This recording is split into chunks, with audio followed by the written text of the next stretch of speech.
પહેલા મારો પરિચય આપી દઉં. મારું નામ છે કૌશલ એચ વ્યાસ.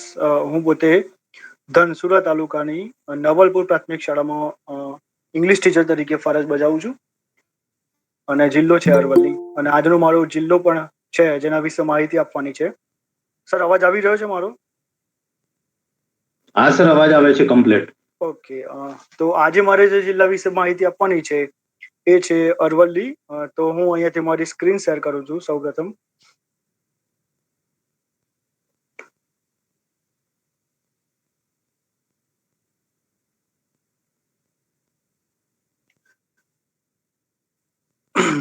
ઓકે સર, વિઝિબલ છે ને સ્ક્રીન સર? મળી ગઈ છે હો સર.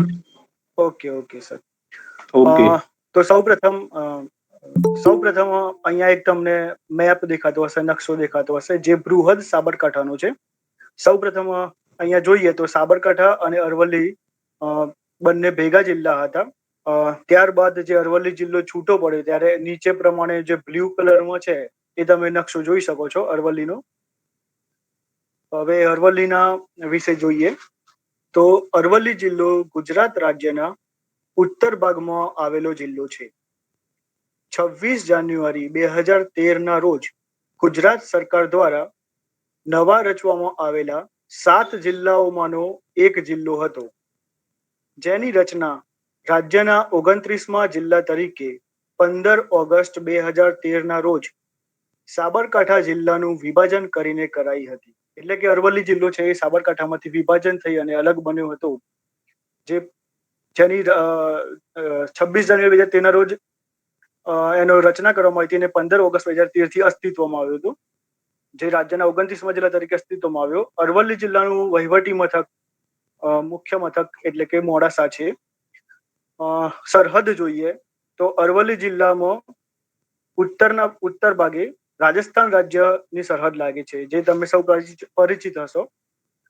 ત્યારબાદ પૂર્વ દિશામાં મહીસાગર જિલ્લાની સરહદ લાગે છે. દક્ષિણ દિશામાં 2 જિલ્લા જોડાય છે, ગાંધીનગર અને ખેડા.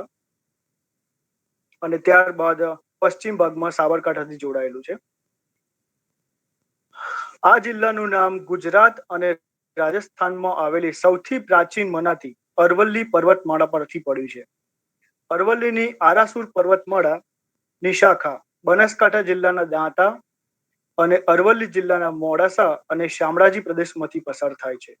એટલે કે અરવલ્લી જે પર્વતમાળા છે એના આધારે, આમ તો અરાવલ્લીની પર્વતમાળા છે અને તેના આધારે જિલ્લાનું નામ અરવલ્લી પાડવામાં આવ્યું છે, જે બનાસકાંઠાના દાંતા, અરવલ્લી જિલ્લાના મોડાસા અને શામળાજીના પ્રદેશોમાંથી પસાર થાય છે. હવે તાલુકા જોઈએ તો અરવલ્લી જિલ્લામાં મુખ્યત્વે 6 તાલુકાનો સમાવેશ થાય છે: મોડાસા, બાયડ, ધનસુરા, ભિલોડા, માલપુર અને મેઘરજ. આમાંથી મેઘરજ, માલપુર અને ભિલોડા તાલુકામાં આદિવાસી વસ્તી બહુમતીમાં છે. આ જિલ્લો 676 ગામો અને 306 ગ્રામ પંચાયતોનો સમાવેશ કરે છે. આ જિલ્લામાં સૌથી વધુ સાક્ષરતા ધરાવતો આદિવાસી જિલ્લો છે. એટલે અરવલ્લી જે સૌથી વધુ આદિવાસી સાક્ષરતા ધરાવતો જિલ્લો છે. અરવલ્લી જિલ્લાનો RTO નંબર છે GJ31. અરવલ્લી જિલ્લાનો સાક્ષરતા દર છે 75.84. અરવલ્લી જિલ્લાનો કુલ વિસ્તાર છે 3,308 સ્ક્વેર કિલોમીટર. અરવલ્લી જિલ્લાની કુલ વસ્તી છે 9,08,797. નેશનલ હાઈવે નંબર 8 જે દિલ્હી મુંબઈને જોડે છે તેમાંથી શામળાજી પાસેથી ભાગ પાડીને શામળાજી વડોદરા સ્ટેટ હાઈવે 5 બનાવવામાં આવ્યો છે. એટલે કે શામળાજીથી 2 ભાગ પડે છે. શામળાજીથી વડોદરાનો જે વાયા મોડાસા થઈ ગોધરા થઈને જાય છે, જે સ્ટેટ હાઈવે 5 તરીકે ઓળખાય છે. હવે અરવલ્લી જિલ્લામાં જોવાલાયક સ્થળો છે એના વિશે થોડીક ચર્ચા કરીએ. તો આપણે એમાં તાલુકા વાઇઝ ચર્ચા કરીશું. તો સૌથી પહેલા લઈએ ભિલોડા તાલુકો. તો ભિલોડા તાલુકામાં સૌથી જે જોવાલાયક સ્થળ છે એ શામળાજી. અહીંયા તમે સ્ક્રીન પર શામળાજીનું એક શામળાજી મંદિર છે જે જોઈ શકતા હશો, શામળાજીમાં આવેલું. એના વિશે જોઈએ તો શામળાજી એટલે કાળિયા ઠાકોરનું તીર્થધામ. મેશ્વો નદીના કિનારે શામળાજી તીર્થધામ આવેલું છે. શામળાજી પ્રખ્યાત વૈષ્ણવ તીર્થ છે. શ્રી કૃષ્ણ વાસુદેવની ગદા ધારણ કરેલી મૂર્તિ આવેલી છે. અહીંયા શ્રી કૃષ્ણ ભગવાનની ગદા ધારણ કરેલી મૂર્તિ છે. આથી આ સ્થળને ગદાધરપુરી તરીકે પણ ઓળખવામાં આવે છે. આ મંદિર ચાલુક્ય શૈલીમાં બંધાવેલ છે. રાજ્ય સરકાર દ્વારા પ્રવાસન વર્ષ 2008-9ની ઉજવણીના ભાગરૂપે હાથ ધરેલ પ્રવાસન સ્થળ વિકાસ યોજના હેઠળ પ્રસિદ્ધ શામળાજી વિષ્ણુ મંદિર અને તેની આસપાસના વિકાસ માટે ₹560.12 લાખની ફાળવણી કરવામાં આવેલ છે અને જિલ્લા વહીવટી તંત્ર દ્વારા પ્રસિદ્ધ યાત્રાધામને આકર્ષક યાત્રાધામ તરીકે વિકસાવવા માટે કાર્યવાહી કરવામાં આવેલ છે. હાલ જોઈએ તો જે પ્રવાસન યોજના હેઠળ શામળાજી મંદિરનો પૂરેપૂરો વિકાસ થઈ ચૂકેલ છે અને નવું આખું બાંધકામ પણ થઈ ગયું છે. મંદિરની જે શૈલી છે તો આ જ છે, પણ આજુબાજુનું જે બાંધકામ અને બીજું બધું જે બાંધકામ કરવાનું હતું એ પૂર્ણ થયેલું છે. વિઝિટ કરવા જેવું છે, મુલાકાત લેવા જેવું છે, જે મિત્રો કદાચ ના આવ્યા હોય તો. પછી શામળાજી ખાતે ગુજરાત સરકાર દ્વારા બનાવેલ શ્યામલ વન આવેલ છે. આ શ્યામલ વનનું તમે ગેટ જોઈ શકો છો નીચે. અહીંયા શ્યામલ વનનું ગેટ છે. એક પ્રકારનું મોટું વન બનાવવામાં આવ્યું છે ગુજરાત સરકાર દ્વારા પ્રવાસન યોજના હેઠળ. ત્યારબાદ કર્માબાઈનું તળાવ શામળાજી ખાતે આવેલ છે. શામળાજી ખાતે સૌથી લાંબો અને સૌથી મોટો મેળો ભરાય છે. આ મેળો કાર્તિકી પૂર્ણિમાના મેળા તરીકે ઓળખાય છે.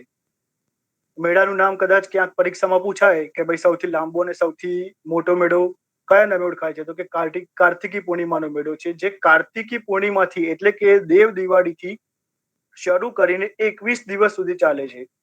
અને આ મેળો છે એ આદિવાસી મેળા તરીકે પણ ઓળખાય છે. ત્યારબાદ શામળાજી નજીક મેશ્વો અને પિંગળા નદીના સંગમ સ્થાનને નાગધરા તરીકે પણ ઓળખવામાં આવે છે. આ ઉપરાંત શામળાજીમાં મેશ્વો ડેમ પણ આવેલો છે. ત્યારબાદ ભિલોડ તાલુકાનું બીજું જે જોવાલાયક સ્થળ છે એ દેવની મોરી. દેવની મોરી શામળાજીથી 2 કિલોમીટરના અંતરે અને અરવલ્લી જિલ્લાના ભિલોડાથી 20 કિમી દૂર અસ્તિત્વમાં છે. મેશ્વો નદીના કિનારે એક જમાનામાં અનેક ટેકરીઓ અસ્તિત્વ ધરાવતી હતી. તેમાંની એક ટેકરીનું નામ ભોજરાજાનો ટેકર નામે વિખ્યાત હતી. ભોજરાજાનો ટેકરો અને તેની આસપાસની જમીન એ સમયના બૌદ્ધિક સાધુઓ માટે વિહાર માટેનો વિસ્તાર હતો. સ્તૂપની ઊંચાઈ 85 ઇંચ હતી અને એની આજુબાજુના બૌદ્ધિસ્ટ સાધુઓના રહેઠાણ માટે 36 રૂમો હતી. સંશોધન દરમિયાન ઝવેરાત રાખવાના 2 દાબડાઓ પણ ત્યાંથી મળી આવે છે. એમાં એક દાબડા ઉપર સંસ્કૃતમાં આલેખાયેલું હતું કે આ બાંધકામની ડિઝાઇન અગ્નિવર્મા સુદર્શને તૈયાર કરી હતી અને તેનું બાંધકામ રુદ્રસેન નામના રાજાએ કરાવ્યું હતું. એ સમયનું એ સર્વોત્તમ સ્તૂપ ક્ષત્રિય સમયનું હતું. આવા સ્તૂપો સિંધ એટલે કે ભારત પહેલાનો જે પૂર્વ પ્રદેશ છે અને તક્ષશિલામાંથી પણ મળી આવ્યા હતા.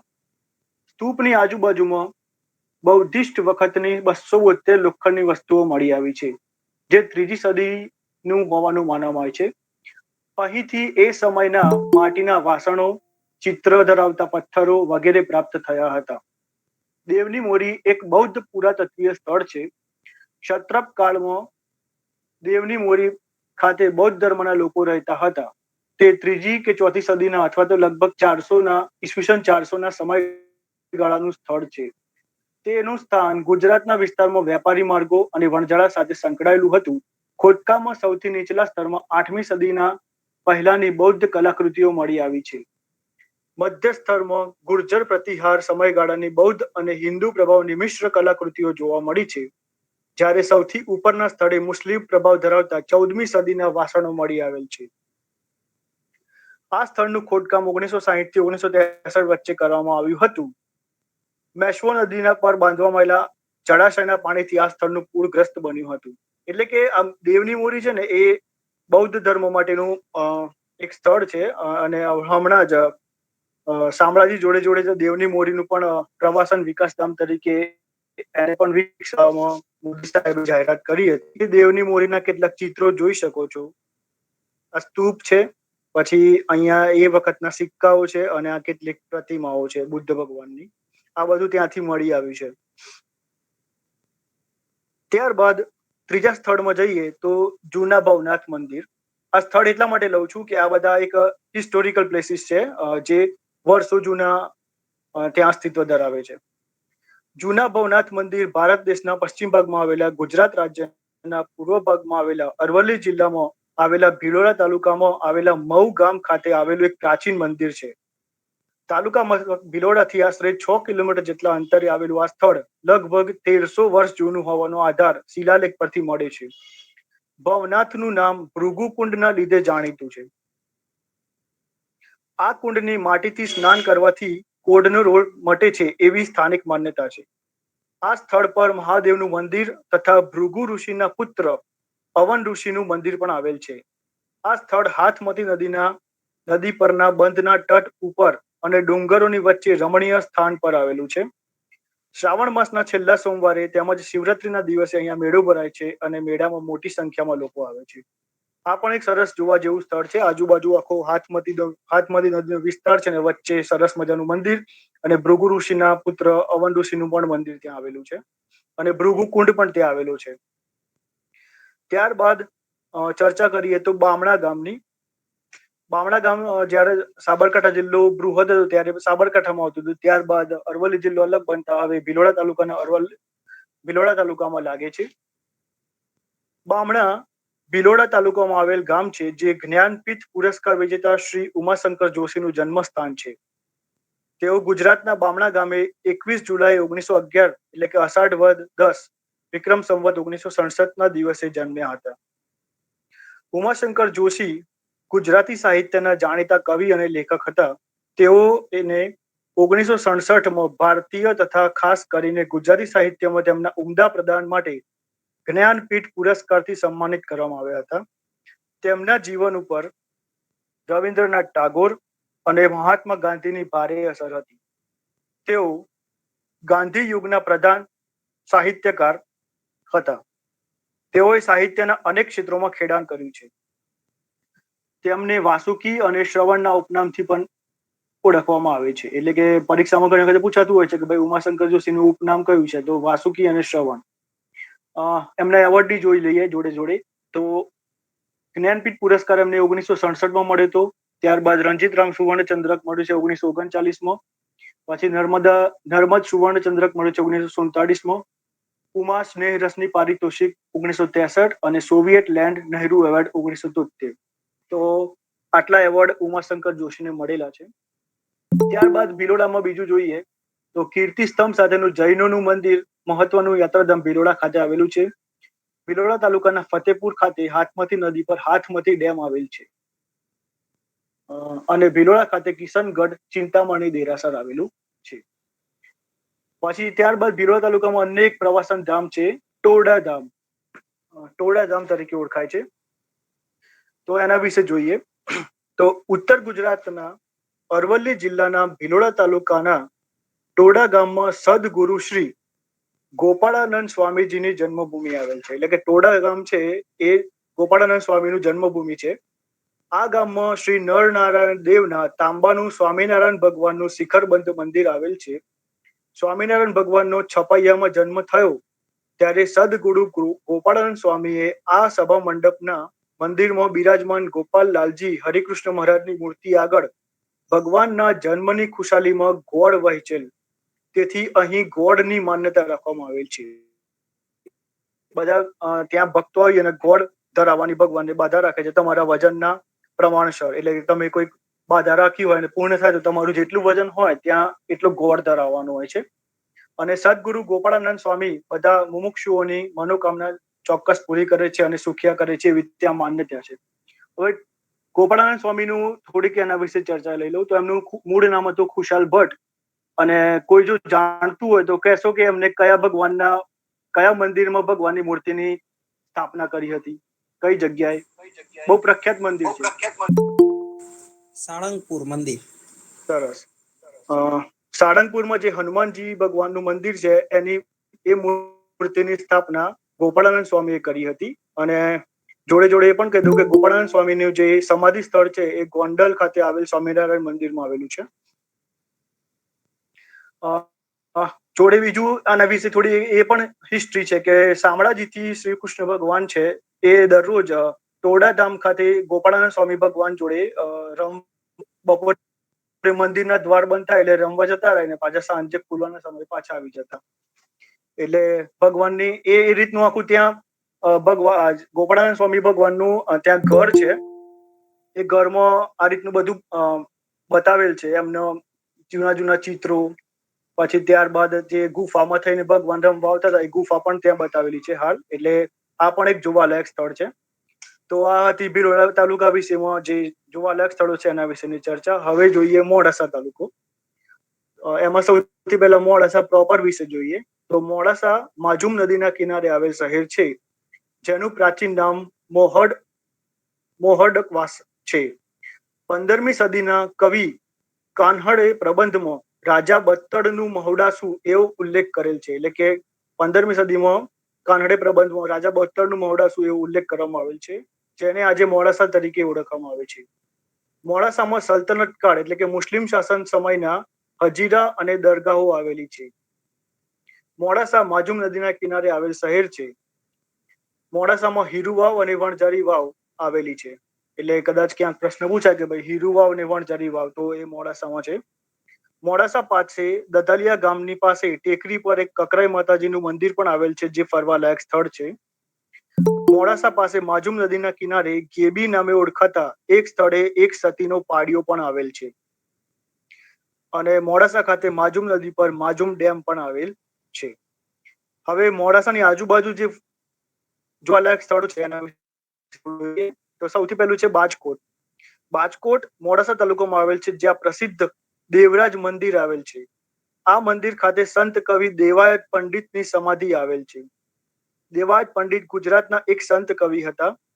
તેઓ આગમના ભજનના રચયિતાઓમાં મુખ્ય ગણાય છે. આગમના ભજન ગુજરાતી ભજન સાહિત્યમાં તેમનું મુખ્ય યોગદાન છે. તેમનું મુખ્ય યોગદાન આગમ વાણી છે. આગમ એટલે આગાહી. તેઓ ભજન સાહિત્યના માધ્યમથી અનેક આગાહીઓ કરેલી, જે આજના સમયમાં પણ સચોટ મનાય છે. તો તમે કદાચ ગૂગલમાં સર્ચ મારશો દેવાયત પંડિતના આગમવાણી, તો એમ જે એમને આગમવાણી કરેલી છે એ અત્યારના જમાનામાં સાચી પડી રહી છે. ત્યારબાદ છે બીજું સાકરિયા. સાકરિયા ગામમાં આવેલા શ્રદ્ધાળુઓની આસ્થાના કેન્દ્ર એવા આ મંદિરમાં હનુમાનજીની 10 ફૂટ લાંબી અને સૂતેલી મૂર્તિ છે, જે ભારતભરમાં માત્ર અલ્હાબાદ અને ત્યારબાદ સાકરિયા ખાતે જોવા મળે છે. અહીં હનુમાન જયંતિના દિવસે મારુતિ યજ્ઞનું આયોજન કરવામાં આવે છે. કે આ જે મૂર્તિ છે ને એ 10 ફૂટ લાંબી અને સૂતેલી છે, જે માત્ર અલ્હાબાદ અને ત્યારબાદ સાકરિયા ખાતે જ જોવા મળે છે. અને બહુ વિશાળ મંદિર બનાવે છે સાકરિયા ખાતે. ત્યારબાદ ત્રીજું સ્થળ છે મહાદેવ ગ્રામ. મહાદેવ ગ્રામ સ્થળ મોડાસા તાલુકાના બાકરોલ નામના ગામમાં આવેલ છે. એક મહાદેવ ગ્રામ એટલે એક સ્થળનું નામ આપેલ છે, જે બાકરોલ નામના ગામમાં આવેલ છે. મહાદેવ ગ્રામ ખાતે ગાંધીજીનું સમાધિ સ્થળ આવેલ છે. એટલે કે રાજઘાટ સિવાયનું બીજું. હવે તમને પ્રશ્ન એવો થશે કે ભાઈ સમાધિ સ્થળ તો રાજઘાટ છે, તો અહીંયા કેવું હતું? તો ગાંધીજીના થોડાક અસ્થિ અહીંયા મૂકવામાં આવ્યા હતા અને ત્યારબાદ તેમની સમાધિ બનાવવામાં આવી હતી. એટલે મહાદેવ ગ્રામ છે એ ગાંધીજીનું બીજું સમાધિ સ્થળ છે એવું કહેવામાં આવે છે, માજુમ નદીના કિનારે. એટલે મહાદેવ ગ્રામ થોડુંક થોડું ધ્યાન રાખવા જેવું છે કે ભાઈ એવું પ્રશ્ન પૂછાતો હોય છે ઘણી વખત કે ગાંધીજીનું સમાધિ સ્થળ, બીજું સમાધિ સ્થળ ક્યાં આવેલું છે? તો એ મહાદેવ ગ્રામ ખાતે. કૌશલભાઈ સોરી, સ્ક્રીન સ્ક્રોલ નથી થતી. અચ્છા, સ્ક્રીન સ્ક્રોલ નથી થતી સર. ઓકે, હવે થાય છે સર? નહીં સર. એક મિનિટ હું ફરીથી કરું. કરીએ તો બાળ સાહિત્યકાર રમણલાલ સોની આપણે બધા પરિચિત છીએ. એમનું મૂળ વતન કોકાપુર નામનું ગામ છે. તેમનો જન્મ મોડાસા તાલુકાના કોકાપુર ગામમાં 25 જાન્યુઆરી 1908 ના રોજ થયો હતો. ત્યારબાદ તેઓએ વસવાટ મોડાસા ખાતે કરેલ હતો. રમણલાલ પીતાંબરદાસ સોની, જેઓ તેમના ઉપનામ સુદામો વડે પણ ઓળખાતા હતા, જાણીતા બાળ સાહિત્યકાર, અનુવાદક અને સામાજિક કાર્યકર હતા. તેમણે મુખ્યત્વે ગુજરાતી ભાષામાં સાહિત્યનું સર્જન કર્યું છે. 1996માં તેમને ગુજરાતી સાહિત્યનો સર્વોચ્ચ પુરસ્કાર રણજીત રામ સુવર્ણચંદ્રક પ્રાપ્ત થયો હતો. 1999માં તેમને ગુજરાત સરકાર તરફથી ગુજરાત ગૌરવ પુરસ્કાર પણ મળ્યો હતો. રમણલાલ સોનીની એક પ્રખ્યાત કવિતા આપણે બધા જાણતા હશો, કદાચ કોઈ જણાવજો ખ્યાલ હોય તો કોમેન્ટમાં. જે નાના છોકરાઓને આપણે સંભળાવતા હોઈએ છીએ ખાસ કરીને. ત્યારબાદ આગળ જોઈએ તો ધનસુરા તાલુકો. ધનસુરા અને વડાગામ ખાતે કોરી ઉદ્યોગ અને સાથે સાથે ક્રશર ઉદ્યોગ પણ વિકસિત પામ્યો છે. હવે એક દિવસે સાબરકાંઠા જિલ્લાની ચર્ચા થઈ હતી ત્યારે કોરી ઉદ્યોગની ચર્ચા થઈ હતી. મેં સમજાવ્યું હતું કે કોરી ઉદ્યોગ એટલે વડાગામ, ખાસ કરીને વડાગામ, જ્યાં જમીન એવી આવી છે કે જમીનમાં પથ્થર મળે છે, બ્લેક સ્ટોન કહીએ ને, તો ત્યાં બ્લાસ્ટિંગ કરીને જે પથ્થર તોડવામાં આવે છે અને ક્રશર એટલે એક પ્રકારનું એવું મશીન આવે કે જે પથ્થરને જુદા જુદા પ્રકારના ભાગમાં ટુકડા કરતું હોય છે. મોટી કપચી, નાનો રેફો, જે આપણે ઘર બાંધવા માટે ઉપયોગ કરતા હોઈએ છીએ, એ ક્રશર નામના મશીનથી તોડવામાં આવે છે. અને જે કોરી ઉદ્યોગ એટલે પથ્થરનો ઉદ્યોગ, બરાબર છે. અને ઊંડાઈ ખૂબ ઊંડે જમીનમાં 100-200 ફૂટ 300 ફૂટ સુધી બ્લાસ્ટિંગ કરીને પથ્થર મેળવવામાં આવતો હોય છે. એ ઉદ્યોગ અહીંયા વિકસિત પામેલો છે. બીજું એક ખાસ મારે કહેવાનું હતું કે ધનસુરા તાલુકામાં આકરુન ગામે એક આકરુન પ્રાથમિક શાળામાં હાલ અંદાજે એટલે કે 2 દિવસ પહેલા જ 80 લાખ રૂપિયાના ખર્ચે પદ્મશ્રી વરિષ્ઠ પત્રકાર દેવેન્દ્રભાઈ પટેલના સહયોગથી અને આચાર્યશ્રી એમના સ્કૂલના આચાર્ય છે ઈશ્વરભાઈ પ્રજાપતિ મળેથી અદ્યતન વાતાનુકૂલિત લાઇબ્રેરીનું નિર્માણ કરેલ છે. અને 2 દિવસ પહેલા ભૂપેન્દ્રસિંહ ચુડાસમા સાહેબના હસ્તે એનું ઉદ્ઘાટન કરવામાં આવેલ છે. તો એક પ્રાથમિક શાળામાં આચાર્યના સહયોગથી આટલી મોટી લાઇબ્રેરી બની હોય એક મોટી વસ્તુ છે. અને જેનો શ્રેય પદ્મશ્રી પત્રકાર જે દેવેન્દ્રભાઈ પટેલ છે, એમનું મૂળ વતન આકરુન, તેમના સહયોગથી અને સંદેશ પેપર આવે છે, એ સંદેશ પેપર એમના જે ફાલ્ગુનભાઈ છે એમના સહયોગથી આ લાઇબ્રેરીનું નિર્માણ કરવામાં આવ્યું છે. અને એની લાઇબ્રેરીનું નામ આપવામાં આવ્યું છે સંદેશ લાઇબ્રેરી. ત્યારબાદ બાયડ તાલુકો. તો બાયડ તાલુકામાં જોવા જેવું સ્થળ પહેલું છે ઝાંઝરીનો ધોધ. અરવલ્લી જિલ્લાના બાયડ તાલુકાના ડાબા ગામ નજીક વાત્રક નદીના કિનારે ઝાંઝરી એ મહત્વનું ધાર્મિક અને પ્રવાસન સ્થળ છે. બાયડથી આશરે 12 કિલોમીટર દૂર બાયડ દહેગામ રોડથી દક્ષિણ બાજુએ અંદાજે 7 કિમી દૂર આ રમણીય સ્થળ આવેલ છે. આ સ્થળે વાત્રક નદીમાં પડતો ધોધ એ પ્રવાસીઓના આકર્ષણનું કેન્દ્ર બનેલ છે. તદુપરાંત આ સ્થળે ગંગા માતાનું મંદિર પણ આવેલ છે, જ્યાં ભૂતકાળમાં 24 કલાક શિવજીનો અભિષેક એક ઝરણા દ્વારા થતો હતો. વાત્રક નદી પર આવેલા આ ધોધને નિહાળવા અમદાવાદ, ગાંધીનગર, મહેસાણાથી પર્યટકો મોટી સંખ્યામાં આવતા હોય છે. ખાસ કરીને શનિવાર અને રવિવાર તથા જાહેર રજાના દિવસે આ સંખ્યા નોંધપાત્ર વધારો જોવા મળે છે. આ ધોધની નીચાણવાળા ભાગમાં સખત પથ્થર થયેલ ધોવાણના કારણે પથ્થરની અંદર થયેલ બખોલમાં પાણી ભરાઈ રહે છે. અને ઘણી વખત આપણે પેપરમાં જોતા હશું કે ભાઈ ત્યાં કેટલાક વ્યક્તિઓ મૃત્યુ પામે છે, તો એ બખોલમાં ભરાઈ જવાથી કેટલાક લોકો આવી શકતા નથી અને મૃત્યુ પામતા હોય છે. એવું ઝાંઝરીમાં એવું ઘણી વખતે પેપરમાં આવે છે. તો એ આ ધોધ છે. ત્યારબાદ છે બીજું દીપેશ્વરી ધામ. તો દીપેશ્વરી ધામ એ બાયડ તાલુકાના ઉંટરડા ગામે આવેલ દીપેશ્વરી માતાજીનું પ્રખ્યાત મંદિર છે. અહીં પૂનમના દિવસે નોંધપાત્ર સંખ્યામાં લોકો દર્શનાર્થે આવે છે.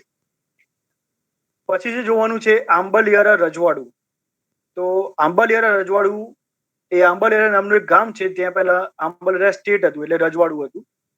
તો આંબલિયારા રજવાડું ચૌહાણ રાજપૂત રાજવંશનું રજવાડું હતું, જે બ્રિટિશ રાજ દરમિયાન બોમ્બે પ્રેસિડેન્સીની મહીકાંઠા એજન્સી હેઠળ આવતું હતું. મહીકાંઠા એજન્સી એના અંડરમાં આવતું હતું.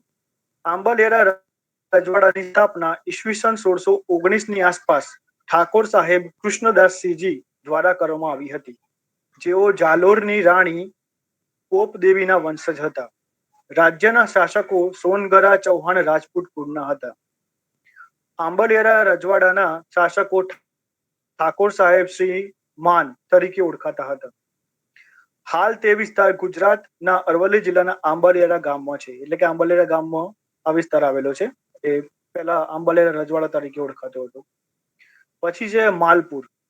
તો અરવલ્લી જિલ્લાના માલપુર તાલુકામાં વાત્રક કોલોની પાસે વાત્રક ડેમ આવેલ છે. તો અરવલ્લી જિલ્લામાં જે 6 તાલુકાની ચર્ચા કરવાની, તે 6 તાલુકામાં જે જોવાલાયક સ્થળો છે અથવા એમાં જે જાણવા જેવું છે એ અહીંયા પૂર્ણ થાય છે. હવે અરવલ્લી જિલ્લા વિશે ટૂંકમાં જોઈ લઈએ આપણે. તો અરવલ્લી જિલ્લામાં એક ગ્રંથાલય આવેલ છે, જે ભારતીય તત્વ જ્ઞાન મંદિર મોડાસા ખાતે આવેલ છે. મોડાસા એ શિક્ષણ નગરી તરીકે પણ ઓળખાય છે, કારણ કે મોડાસામાં દરેક પ્રકારની કોલેજો આવેલી છે. એન્જિનિયરિંગ થી માંડીને પીટીસી થી માંડીને દરેક પ્રકારની, જે કોઈ પણ બાળકને બહાર ના જવું પડે એ પ્રકારની. ત્યારબાદ તળાવ સરોવર જોઈએ તો કર્માબાઈનું તળાવ જે શામળાજી ખાતે આવેલું છે. આરટીઓ નંબર છે GJ31. વાવ, હીરુ વાવ અને વણઝારી વાવ. પછી નદીઓ છે માજુમ, મેશ્વો, વાત્રક અને હાથમતી. ટોટલ 4 નદીઓ આવેલી છે. અને ડેમ વાત્રક અને માજુમ. હવે અરવલ્લી જિલ્લાના જે તાલુકા યાદ રાખવાની ટ્રીક છે એ પણ જોઈ લઈએ તો ભિલોડા, ટોટલ 6 તાલુકા છે: ભિલોડા, મેઘરજ, માલપુર, મોડાસા, બાયડ અને ધનસુરા. તો બી ઉપરથી ભિલોડા, મ ઉપરથી મેઘરજ, પછી ના એક એક્સ્ટ્રા મૂકવાનું છે એટલે ભીમના, મા પરથી માલપુર, બીજા મા પરથી મોડાસા એટલે ભીમના મામાં, બા પરથી બાયડ અને ધ પરથી ધનસુરા એટલે ભીમના મામા બાદ. આ પ્રકારના એક સૂત્ર વડે આપ અરવલ્લી જિલ્લાના જે તાલુકા છે એને યાદ રાખી શકો છો. તો સર, અરવલ્લી જિલ્લા વિશે આટલી ટૂંક, કારણ કે અરવલ્લી જિલ્લો નાનો જિલ્લો છે અને એમાં જેટલું જે યાદ રાખવા જેવું હતું, જેમાં સાંસ્કૃતિક થી માંડી અને એની જે દરેક ઇતિહાસની જે વાતો હતી એ એમાં લેવાનો પ્રયત્ન કરેલ છે. તેમ છતાં કંઈક રહી ગયું હોય અને કોઈને ખ્યાલ હોય તો એ જણાવી શકો છો. Thank you sir. કૌશલભાઈ, ખૂબ ખૂબ આભાર. Thank you very much sir. Aravalli જિલ્લા વિશે આપે ખૂબ જ સુંદર માહિતી આપી છે. કૌશલભાઈ, હવે આપણે આજના હાજી સર. કૌશલભાઈ, હાજી બેન. હા, એટલે ભિલોડામાં સુનસર નો ધોધ આવેલો છે, રમણીય સ્થળ છે, એ તમારે રહી ગયું છે. હા, ઓકે. એ જરા કહી દેજો. હાજી, ભિલોડામાં એક નવો ધોધ હમણાં જ છેલ્લા 2 વર્ષથી પ્રવાસન સ્થળ તરીકે વિકસ્યો છે, જે સુનસર. પણ એ ધોધમાં એવું છે કે જ્યારે વરસાદ આવે ત્યારે એ ધોધ શરૂ થતો હોય છે અને વરસાદ બંધ થાય એટલે ધોધ બંધ થઈ જાય છે. એટલે સુનસર નામના સ્થળે આ ધોધ આવેલો છે, જે સુનસરના ધોધ તરીકે ઓળખાય છે. ઓકે, પ્રશ્નોત્તરીની પૂર્તતા માટે આપણે છેલ્લે સમય રાખશું. આજે બીજો જિલ્લો છે આપણે. પ્રત્યેકભાઈ, તમે માઇક બંધ કરજો ભાઈ. બીજું, હા, પણ મેં એ કહું છું કે આપણે બંને જિલ્લા પછી પ્રશ્નોત્તરી અને પૂર્તતા માટે રાખશું. પૂર્તતા કરવાની હતી. નર્મદા જિલ્લા માટે પ્રકાશભાઈ, તમને વિનંતી કરીશ. પ્રકાશભાઈ ચૌધરી. હા, ઓકે અમરાભાઈ. કૌશલભાઈ આપણા સાથે જોડાયેલા જ છે, એટલે જે મિત્રોને પ્રશ્નો હશે એ આપણે છેલ્લે પ્રશ્ન અને પૂર્તતા બંને લઈ લેશું. ઓકે. નમસ્કાર સૌ સારસ્વત મિત્રોને. આજે મારો પહેલો તો પરિચય આપી દઉં કે ચૌધરી પ્રકાશકુમાર ચેલાભાઈ. મારું જે વતન છે ભૂતિયાસણા ગામ, સરસ્વતી તાલુકો, જિલ્લો પાટણ, અને જોબ છે કાસા પગાર કેન્દ્ર શાળાની અંદર ગણિત વિજ્ઞાન શિક્ષક તરીકે ધોરણ 6 થી.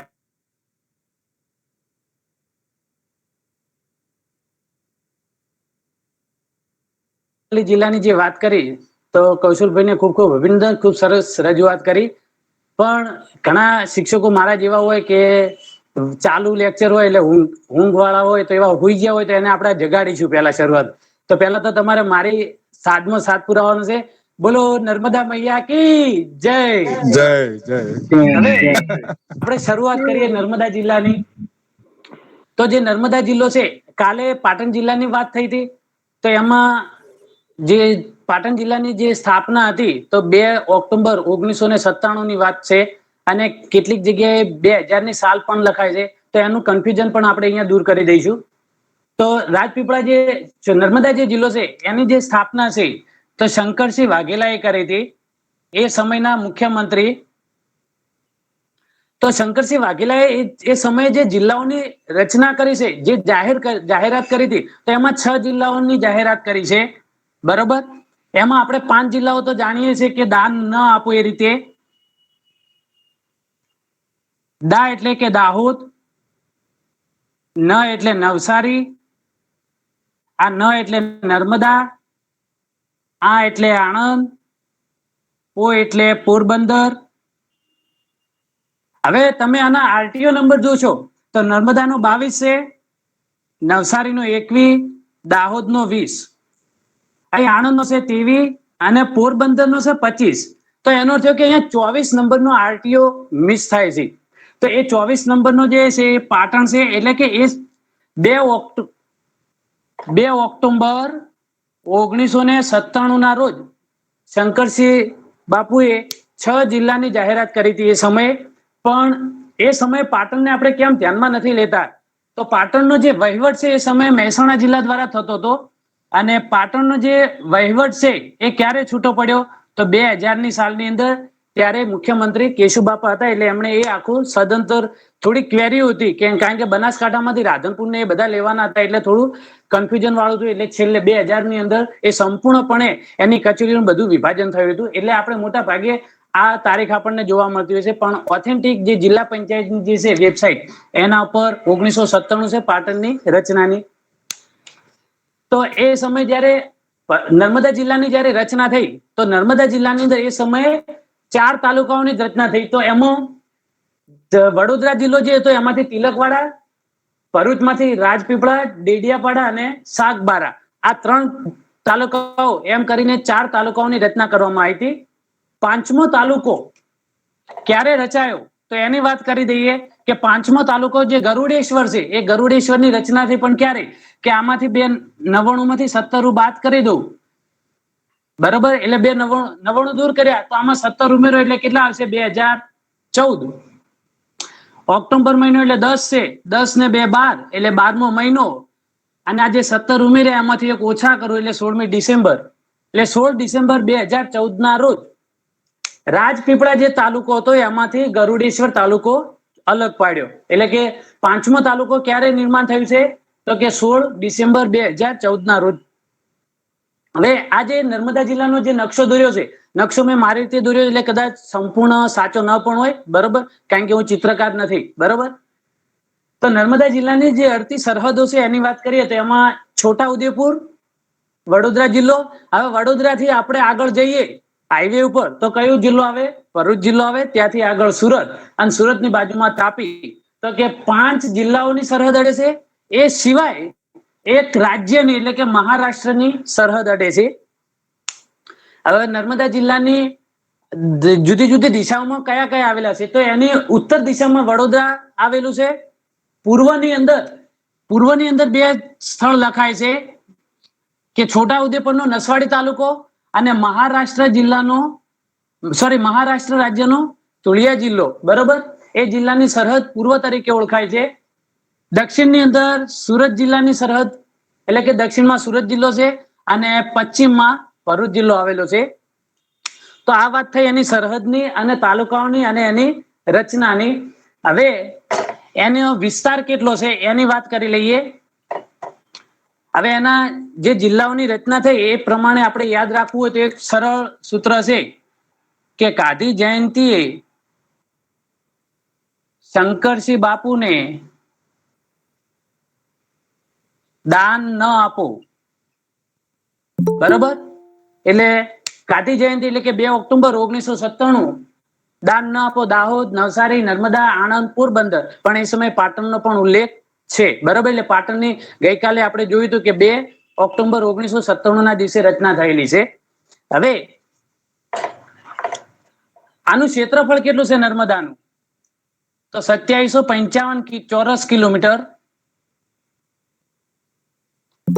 જે નર્મદા જિલ્લાનું જે ક્ષેત્રફળ છે, વિસ્તાર, એટલે 2755 ચોરસ કિલોમીટર.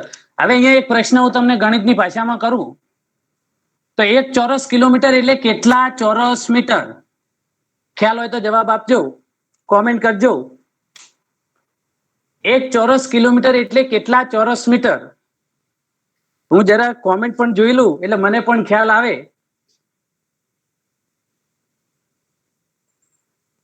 બરાબર, થોડો ગણિતનો જીવ છું એટલે થોડું ગણિત જેવું કરીશ. લગભગ દરેકના જવાબ ખોટા છે, અને મને એવો વિશ્વાસ પણ હતો કે જવાબો ખોટા તો આવશે જ. ચોરસ કિલોમીટર એટલે ચોરસ એટલે શું કહેવાય? એને સ્ક્વેર કહેવાય. એટલે કિલોમીટરનો સ્ક્વેર કરી દઈએ તો 1 કિલોમીટર એટલે 1000 મીટર, બીજા 1 કિલોમીટર એટલે 1000 મીટર. એકડા પાછળ કેટલી શૂન્યો? 3 ને 3 6, 1 2 3 4 5 6, તો 10 લાખ ચોરસ મીટર થાય. અને 10 લાખ એટલે એને 1 મિલિયન પણ વંચાય છે, 1 મિલિયન ચોરસ મીટર, બરાબર. એટલે 1 ચોરસ કિલોમીટર ઘણી વખત પરીક્ષામાં આવો પ્રશ્ન પૂછાતો જ હોય છે ગણિતની અંદર. એટલે તો કેટલા ચોરસ મીટર? તો કે 10 લાખ અથવા 1 મિલિયન. હવે એની જાતિ પ્રમાણ આપણે જોઈએ. સર પહેલા તો એની વસ્તી કેટલી છે એ જોઈ લઈએ. નર્મદા જિલ્લાની જે વસ્તી છે તો 5,90,379. 5,90,379. આના આધારે હું અહીંયા લિંગ પ્રમાણ લખી દઉં છું. તો લિંગ પ્રમાણ કેટલું? તો અહીંયાથી આ 9 ને હું આગળ લાવી દઉં એટલે કે 937. તો લિંગ પ્રમાણ કેટલું છે? એટલે કે 1000 પુરુષે કેટલી સ્ત્રીઓ છે? તો 937 સ્ત્રીઓ છે. એનું સાક્ષરતા પ્રમાણ કેટલું છે? તો આ ઉલટા કરી દઉં એટલે 73.29%. તો સાક્ષરતા પ્રમાણ છે 73.29%. બરાબર. તો આ વાત થઈ થોડી ક્ષેત્રફળ એટલે કે આંકડાકીય જે માહિતી હતી એની વાત કરી. હવે એના ઇતિહાસ તરફ થોડું આપણે જઈએ તો જે નર્મદા જે જિલ્લો છે એ નર્મદા જિલ્લો જ્યારે સ્વતંત્રતા આપણને મળી તો એ સમય 9 જૂન 1948 ના રોજ સ્વતંત્ર ભારતના મુંબઈ રાજમાં એનું વિલીનીકરણ કરવામાં આવ્યું. એટલે કે એ પહેલા એ દેશી રજવાડું હતું અને એ દેશી રજવાડાને 9 જૂન 1948 ના રોજ મુંબઈ રાજમાં વિલીનીકરણ કરવામાં આવ્યું હતું. ત્યાર પછી એનો થોડો અગાઉનો ઇતિહાસ જોઈએ તો એની વાત કરીએ તો કે અવંતિકા એટલે કે ઉજ્જૈન જે આપણે કહીએ છીએ તો ઉજ્જૈનના પ્રતાપી રાજા હતા વિક્રમ. એ વિક્રમ રાજાના જે વંશજ છે નંદરાય. આ નંદરાયને વિક્રમ સંવત 1200 સાલમાં એક સપનું આવ્યું. જેમ આપણે સરદાર પટેલનું પણ સપનું હતું કે સરદાર સરોવર ડેમની રચના કરવી. શંકરસિંહ બાપુનું એક સપનું હતું કે હું પણ કંઈક નવા જિલ્લાઓની રચના કરું. તો એવું જ સપનું આ નંદરાય જે રાજા હતા એમને આવ્યું હતું. તો એમને એ સપનામાં એવું આવ્યું હતું કે મારે પણ એક નગર વસાવવું છે. તો એમણે નર્મદા નદીના કિનારે દક્ષિણ પૂર્વમાં ડુમખલ રાજની સરહદે કરજણ નદીને કિનારે એક નગર વસાયું અને એ નગરને એમણે નંદપુર નામ આપ્યું. એમના નંદરાય એમના નામ ઉપરથી એમણે નામ આપ્યું નંદપુર. બરોબર. હવે સ્વાભાવિક વસ્તુ છે રાજાએ પોતે એક નગર વસાવ્યું હોય બરોબર. તો હવે એકલો તો કઈ રાજા રહે નહીં કારણ કે વસ્તી તો જોવે ને બીજી ના કે એકલા રાજા તો કંટાળો આવે. તો એમણે આજુબાજુના કેટલાક ખેડૂતોને એમણે વસાયા. હવે વસ્તી તો કરી પણ એ વસ્તીની અંદર પ્રેમ ભાવના જળવાઈ રહે બરોબર. કોઈ ઉત્સવ જળવાય તો એ માટે થઈને એમણે હરસિદ્ધ માતાના મંદિરની સ્થાપના કરી. એટલે કે હરસિદ્ધ માતાનું મંદિર બંધાયું. એ સિવાય એમણે મહાકાલ ધર્મેશ્વર નું દેવળ બંધાયું. ત્યાર પછી હનુમાનજીના મંદિરની સ્થાપના કરી બરોબર. હવે સ્વાભાવિક વસ્તુ છે રાજા એક નગરમાં આવ્યો તો બધા લોકો તો ઝૂંપડા બાંધીને રહેતા હોય સમયે. તો રાજા તો થોડો કોઈ ઝૂંપડામાં રહેવાનો તો એને રાજમહેલ તો જોવે. તો એને એક રાજમહેલ બંધાયો. હવે રાજમહેલ બંધાયો તો સ્વાભાવિક વસ્તુ છે લોકો વસાયા. તો એ સમયે તો બધાનું જીવન કેવું હતું? વરસાદના પાણી પર નિર્ભર કરતું હતું. એટલે પાણીની પણ વ્યવસ્થા પીવાના પાણીની પણ વ્યવસ્થા કરવી જોઈએ. અને કદાચ એવું પણ બન્યું હોય કે રાજમહેલ બંધાયો અને રાજાને તાપ લાગતો હોય ગરમી લાગતી હોય ઠંડો પવન. એક સમય તો એસી તો હતા નહીં. તો કે પવન ઠંડો આવે એવું કરીએ કારણ કે લગભગ દરેક રાજાએ એવું કરેલું છે કે જ્યાં મહેલ હોય તો એની આજુબાજુમાં શું બંધાયેલા છે? તળાવ. તો એ સમયે આ રાજાએ પણ એક તળાવ બંધાયું. એટલે કે અને આ જે તળાવ છે હાલમાં બાધા તળાવ તરીકે ઓળખાય છે બરાબર. એ સમયે જે નંદરાય રાજાએ જે તળાવ બંધાયું હતું એ તળાવને અત્યારે બાધા તળાવ તરીકે ઓળખવામાં આવે છે બરાબર. એટલે કે નર્મદા જિલ્લામાં આ જે તળાવ છે બાધા તળાવ. ત્યાર પછી આગળ વાત કરીએ આપણે તો વિક્રમ સંવત ઈસવીસન નહીં વિક્રમ સંવત પેલી વિક્રમ સંવત 1200 ની આજુબાજુ નંદરાયને સપનું આવ્યું હતું. વિક્રમ સંવત 1442 થી 72 એ સમયે ગેમરસિંહ જે રાજા હતા એ સમયે આ રાજપીપળા એટલે કે આજે આપણે નર્મદા જિલ્લો જે વસાય એ સમયે જે નંદપુર ગામ હતું એના. તો એમને એ સમયે ગેમરસિંહ ના રાજની અંદર સુલતાન અહેમદે ચડાઈ કરી રાજ ઉપર.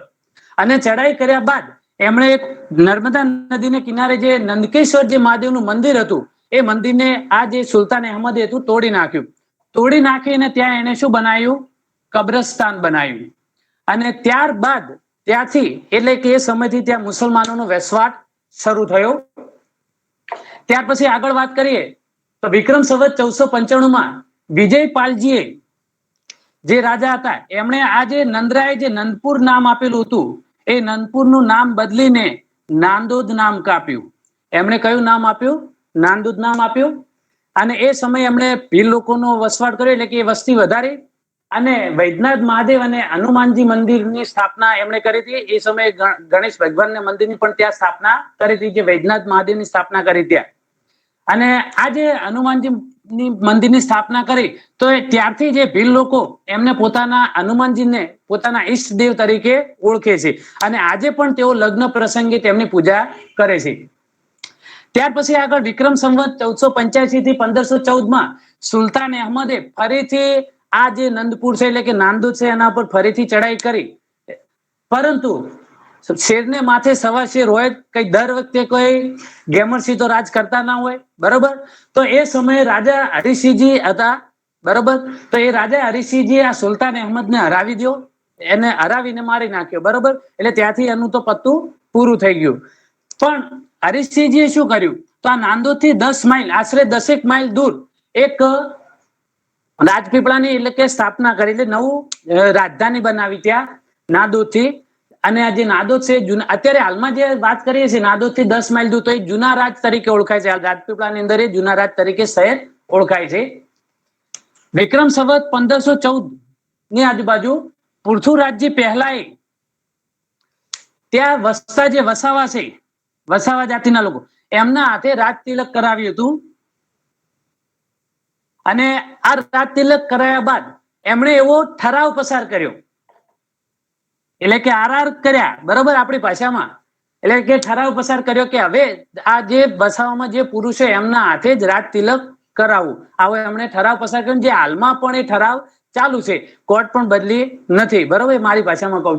પરંતુ આ આરઆર ની વાત નીકળી છે એટલે એક બીજી વાત કરી દઉં કે 2017માં એક નવા આરઆર થયા છે, જેમાં શિક્ષણ સેવા વર્ગમાં આપણને ગણવામાં આવતા નથી. તો એના વિશે પણ આપણે લડવું જોઈએ અને એ આરઆરમાં સુધારો થાય એવા આપણા પૂરતા પ્રયત્નો બધાએ કરવા જોઈએ, બરોબર. ત્યાર પછી આગળ ઈસવીસન 1918 થી 19 આ જે નાદોદ છે એ નાદોદનું નામ રાજપીપળા તરીકે ઓળખવામાં આવ્યું, બરોબર. એનું નામ બદલ્યું અને રાજપીપળા તરીકે કરવામાં આવ્યું અને રાજધાની પણ રાજપીપળા ખસેડવામાં આવી, બરોબર. એટલે કે નાદોદ રાજધાની છે હતી પહેલા, અને નાદોદ થી રાજપીપળા આવી, પાછી રાજપીપળા થી નાદોદ, એ રીતે રાજધાની ગાદી પણ એ સમયમાં ફર્યા કરી છે. એટલે કે જેથી રાજા હોય એના આધાર પર નિર્ભર હતું. તો આ વાત થઈ ઇતિહાસની. હવે આગળ આપણે વાત કરીએ નર્મદા નદી વિશે.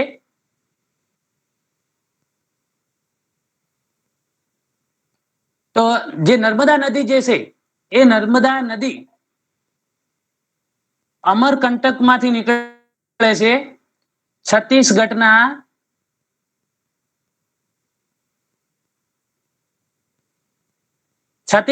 અમરકંટક માંથી આ નર્મદા નદી નીકળે છે. એટલે કે ત્યાં એને મધ્યપ્રદેશમાં રેવા તરીકે ઓળખવામાં આવે છે. અને વિંધ્યાચલ જે પર્વતો છે એમાંથી સાતપુડાની જે ગિરિમાળાઓ છે એમાંથી નર્મદા ઝરણા સ્વરૂપે આવે છે. અને આ બંને ભેગા થઈ અને ગુજરાતમાં આખી મોટી નર્મદા નદી તરીકે પ્રવેશ કરે છે. આ જે નર્મદા નદીનો જે પ્રવેશદ્વાર છે ગુજરાતની અંદર, કદાચ મેં આ પીડીએફમાં નથી લખ્યું, બરોબર, કદાચ ખબર નથી મને, હું ભૂલી ગયો. તો પ્રવેશદ્વાર તો એ આફેશ્વર છે અને આ આફેશ્વર એ છોટાઉદેપુરમાં આવેલું છે. એટલે કે પ્રશ્ન એવો પૂછાય કે ગુજરાતમાં નર્મદા નદીનું પ્રવેશદ્વાર કયું? તો આફેશ્વર આવશે. અને એ નર્મદા જિલ્લામાં નથી આવતું, પરંતુ કયા જિલ્લામાં આવે છે? છોટાઉદેપુર જિલ્લામાં આવે છે, બરોબર. હવે નર્મદા નદી પર આ જે નર્મદા નદી છે એના પર એક સોનેટ પણ લખાયેલું છે, જે એનું નામ છે પણકારા. આ પણકારા જે સોનેટ છે એના જે કવિ છે બકર ઠાકોર, જેમનું ઉપનામ છે ઉષ્ણસ. એટલે કે બકર ઠાકોરે સૌ પ્રથમ સોનેટની રચના કરી અને જે સોનેટ હતું એ પણકારા, અને એ શાના પર લખાયેલું છે? તો નર્મદા નદી ઉપર લખાયેલું છે. આ જે સોનેટ છે, સોનેટની વાત નીકળી તો થોડા સોનેટના પ્રકારની પણ અહીંયા ચર્ચા કરી લઉં, બરોબર. તો સોનેટના 3 પ્રકાર છે: પેટ્રાક શાહી, શેક્સપિયર શાહી અને મિલ્ટન શાહી. તો પેટ્રાર્ક શાહી જે છે, આમ તો સોનેટ એ ઇટાલિયન કાવ્ય પ્રકાર છે, બરોબર, પણ પેટ્રાર્ક શાહી જે સોનેટ છે એનું બંધારણ છે 8 અને 6, એટલે કે સોનેટ કુલ 14 પંક્તિઓનું રચાય છે. એમાં પ્રથમ 8 પંક્તિનું ચરણ હોય અને બીજું 6 પંક્તિનું ચરણ હોય છે. પણ એ કઈ તો પેટ્રાર્ક શાહીની અંદર. ત્યાર પછી શેક્સપિયર શાહી જે છે એનું જે બંધારણ છે તો 4 4 4 4 2, એટલે કે પહેલી 4 લીટીઓનું 4 પંક્તિઓનું, બીજું 4 પંક્તિઓનું, ત્રીજું 4 પંક્તિઓનું અને છેલ્લું 2 પંક્તિઓનું હોય છે. અને મિલ્ટન શાહી જે છે એ અનિયમિત છે, બરાબર. તો આ વાત થઈ સોનેટની, એટલે કે થોડું સાહિત્ય અંદર આવી ગયું. હવે જે નર્મદા નદી છે એના જુદા જુદા નામ પણ છે. એને આપણે રેવા નામ તરીકે ઓળખીએ છીએ, માઇકલ કન્યા તરીકે પણ ઓળખીએ છીએ, રુદ્ર કન્યા તરીકે પણ ઓળખીએ છીએ. ત્યાર પછી શિવ સુતા તરીકે પણ ઓળખવામાં આવે છે. અને અમર કોશકારી. તો જે નર્મદા નદી છે એના બીજા અન્ય નામ કયા છે તો કે રેવા, મેકલ કન્યા, રુદ્ર કન્યા, શિવસુતા, અમર કોશકારી. રેવા જે છે તો નર્મદા નદીનું જે પરિક્રમાનું ખૂબ જ મહત્વ છે. તો એ પરિક્રમાને લગતું એક ફિલ્મ બન્યું છે. એ ફિલ્મનું નામ છે રેવા. ગુજરાતી જે ફિલ્મ બન્યું છે, આ જે રેવા ફિલ્મ છે એ તત્વમસી નામની નવલકથા ઉપરથી બન્યું છે. આ તત્વમસી જે નવલકથા છે એના લેખક છે તો ધ્રુવ ભટ્ટ. એમની પત્નીનું નામ છે દિવ્યા ભટ્ટ, બરોબર. આ ધ્રુવ ભટ્ટ, એમનો જન્મ ભાવનગરની અંદર થયેલો છે. ભાવનગર જિલ્લામાં, પણ હાલમાં બોટાદ જિલ્લો અલગ પડેલો છે એટલે બોટાદ જિલ્લો આવે છે. ધ્રુવ ભટ્ટની અન્ય જે નોવેલો છે એ પણ પ્રસિદ્ધ છે, તો જેમ કે કર્ણલો, અત્રાપી, સમુદ્રાંતિકે, બરાબર. આ એમની નોવેલો ખૂબ જ પ્રસિદ્ધ છે. એમણે એક ગીતોની પણ રચના કરી છે, એટલે કે કાવ્ય સંગ્રહ છે ગાય તેના ગીતો. અને એમની ખૂબ જ મને ગમતી પણ પંક્તિ છે, તો એ પંક્તિ પણ કહી દઉં કે અરે હાલત ભૂલી ગયો, બર મને લીટી જોવી પડશે. ઓચિંતું કોઈ રસ્તામાં મને મળે ને પૂછે ધીરેથી કેમ છે, આપણે તો કહીએ છીએ કે દરિયાસી મોજમાં અને ઉપરથી કુદરતની રહેમ છે. ફાટેલા ખિસ્સાની આડમાં મૂકી છે અમે મલકાતી છલકાતી મોજ. ઉભો હોઉં એકલો તો એ હોઉં મેળામાં, એવું મને રોજ લાગ્યા કરે છે, બરોબર. આ એક મસ્ત કવિતા પણ છે એમની આપણા વાસ્તવિક જીવન ઉપર. હવે આગળ જે નર્મદા જે નદી છે એ મધ્યપ્રદેશમાંથી આવે છે, સોરી મહારાષ્ટ્રની અંદરથી, જે મધ્યપ્રદેશના છત્તીસગઢમાંથી આવે છે. એટલે કે કયા કયા રાજ્યમાંથી આવે છે તો એક તો કે છત્તીસગઢ, મહારાષ્ટ્ર, મધ્યપ્રદેશ અને ગુજરાત, એમ 4 રાજ્યોમાંથી આ નર્મદા નદી વહે છે. અને છેલ્લે એનું ઉદ્ભવ સ્થાન છે અમરકંટક. અને એ નર્મદા નદી એ કુંવારિકા નદી નથી, કારણ કે સાગરમાં ભળે છે. તો ભરૂચથી 24 કિલોમીટરના અંતરે આલિયા ખંભાતના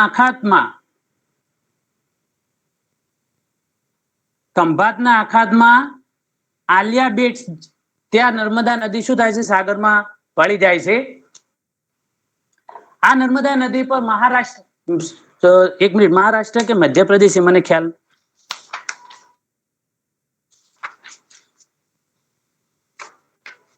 સોરી મધ્યપ્રદેશમાં મધ્યપ્રદેશની અંદર, તો મધ્યપ્રદેશની અંદર 2 ડેમ બાંધવામાં આવેલા છે. જેમ આપણા ગુજરાતની અંદર 2 ડેમ છે, એમ મધ્યપ્રદેશમાં 2 ડેમ છે. એક ઇન્દિરા સાગર અને બીજો છે નર્મદા સાગર, બરાબર. મધ્યપ્રદેશની અંદર 2 ડેમની રચના કરવામાં આવી છે. એમાં એક ઇન્દિરા સાગર છે અને બીજો છે નર્મદા સાગર. ત્યાર પછી ત્યાં મધ્યપ્રદેશની અંદર આ જ નદી ઉપર 4 ધોધ આવેલા છે.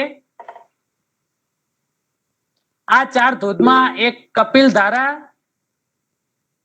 બીજો દુગ્ધ ધારા, ત્રીજો છે એના અને ચોથો છે, ચોથાનું નામ ભૂલી ગયો એટલે જોઈ લઉં. ધુવાધારા. તો 4 ધોધ આવેલા છે, તેમાં કપિલધારા, દુગ્ધધારા, યમુના અને ધુવાધારા પણ કઈ જગ્યાએ? તો મધ્યપ્રદેશની અંદર આવેલા છે. ત્યાર પછી કોઈ પણ મોટી નદી હોય, એ મોટી નદી કઈ સીધી મોટી નદી હોતી નથી. એમાં ઘણી નાની મોટી નદીઓ એની અંદર ભળતી હોય છે અને છેવટે મોટું સ્વરૂપ ધારણ કરતી હોય છે. તો આ નર્મદા નદીની અંદર સૌથી એટલે કે જે એની નાની જે બાહ્ય નદીઓ છે, એ બાહ્ય નદીઓમાં જે ભળતી નદી, એમાં સૌથી મોટી જે ભળતી નદી છે તો એ નદી છે તવા નદી. બરોબર. અને હોશંગાબાદ જિલ્લાના બદ્રા ગામ નજીક નર્મદાને મળે છે. ત્યાર પછી નર્મદા નદી પર ઘણી બધી યોજનાઓ છે એના પાણીને લગતી. તો એમાં પેરી યોજના, પેરિયેજ યોજના. તો પેરિયેજ યોજના કઈ છે? તો કે નર્મદા અને મહી નદીનું જે પાણી છે એ પેરિયેજ ગામના એટલે કે પેરિયેજ તળાવમાં લઈ જઈ અને મધ્ય ગુજરાતમાં પહોંચાડતી જે યોજના છે, એટલે કે નર્મદા અને મહી બંને નદીનું જે પાણી છે એને પેરિયેજ તળાવમાં લઈ જઈ અને મધ્ય ગુજરાતને પહોંચાડવા માટે જે પાણીની વ્યવસ્થા કરી છે એ યોજના છે પેરિયેજ યોજના. ત્યાર પછી સુજલામ સુફલામ યોજના છે. તો આ સુજલામ સુફલામ યોજના છે એ તો કે ઉત્તર ગુજરાતને પાણી પહોંચાડતી વ્યવસ્થા છે. અને ત્યાર પછી ત્રીજી જે યોજના છે સૌની યોજના. આ સૌની યોજના એ સૌરાષ્ટ્રમાં પાણી પહોંચાડતી યોજના છે. એટલે કે પરીક્ષામાં પ્રશ્ન પૂછાય છે કે એવું પૂછ્યું કે નીચેનામાંથી કઈ યોજના નર્મદા નદી સાથે સંકળાયેલી નથી? તો પેરિયેજ યોજના, સુજલામ સુફલામ યોજના, સૌની યોજના અને બીજો કોઈ એક એવો ઓપ્શન આપેલો હોય તો કઈ ના આવે, તો જે બાકીનો ઓપ્શન છે. અથવા એવું કીધું હોય કે નર્મદા નદી સાથે સંકળાયેલી યોજનાઓ કઈ? તો કે પેરિયેજ યોજના, સુજલામ સુફલામ યોજના, સૌની યોજના, પછી લખ્યું હોય કે આપેલ તમામ. તો કયો પ્રશ્ન આવશે? આપેલ તમામ એની અંદર જવાબ આવશે. ત્યાર પછી આગળ વાત કરીએ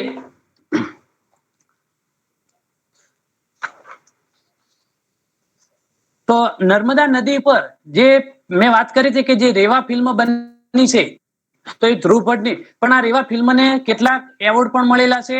તો કે રાજીવ ગાંધી એક્સેલન્સ એવોર્ડ મળ્યો છે.